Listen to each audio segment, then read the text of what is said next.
বক্তব্য বেশি দীর্ঘায়িত করব না। তবে আমার একটা কথা মনে পড়ে, 24-এর গণ অভ্যুত্থানের এক পুলিশ বলতেছে, স্যার একটা মানুষ সামনে 10টা এসে দাঁড়ায় যায়।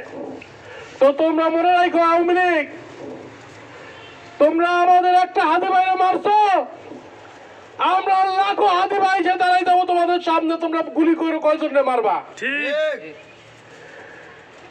একজন হাদিরে গুলি কইরা একটা জাতিরে দমায় রাখতে পারবে না।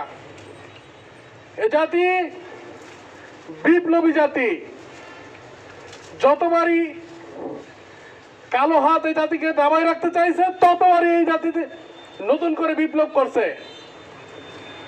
তো এই জাতি কখনো নিচে হয়ে থাকবে না, মাথা নিচে করে থাকবে না। আমি আমার ভাইদের আহ্বান করছি, এরপরে যদি আর একটা লাশ পড়ে, আমাদের যদি গায়ে একটা ফুলের টোকাও পড়ে, তাহলে রক্তের বদলে আমরা রক্ত দিয়ে নেব ইনশাল্লাহ, লাশের বদলে আমরা লাশ নেব ইনশাল্লাহ। নতুন এবং ফিরে আসা গ্রাহকদের জন্য নগদে চলছে ক্যাশব্যাক সহ প্রতিদিন হাজারো উপহার জেতার সুযোগ। হবে আশা আর ফেরা, সারপ্রাইজ সেরা।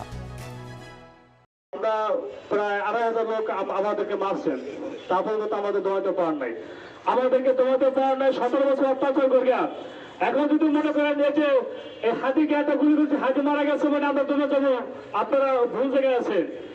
আপনাদের এক পুলিশ বলেছিল যে একটা মানে স্যার, একটা মানে একটা যায়, 2টা যারা স্যার, আমরা সেই লোক।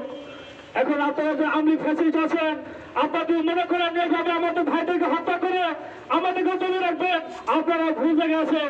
আপনারা কতদিন মারবেন? আমরা যখন হাসিনার বিরুদ্ধে সেই 17 বছরের ফ্যাসিস্ট হাসিনার বিরুদ্ধে আমরা দাঁড়াইছি, আমরা আমাদের জীবনটাকে ওই দান করে দিয়েছি এবং হাসিনার সাথে যখন দাঁড়াচ্ছি, আমরা যে মারা যাবো এটা জেনে আমরা আসি, সব মৃত্যু ভয় আমাদেরকে দেখাবেন না। আমরা তো মানুষের কোন নিরাপত্তা নাই।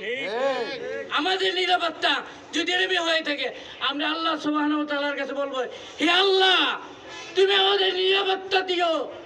আর যারা শহীদ হয়েছে, শহীদের মর্যাদা দিয়ে কাল কিয়ামতের দিন তুমি তাদেরকে হাসরের ময়দানে তুমি দাঁড়া করাইও। আমিন। এই বলে আমি আমার বক্তব্য শেষ করছি। আমরা এখন সংক্ষিপ্ত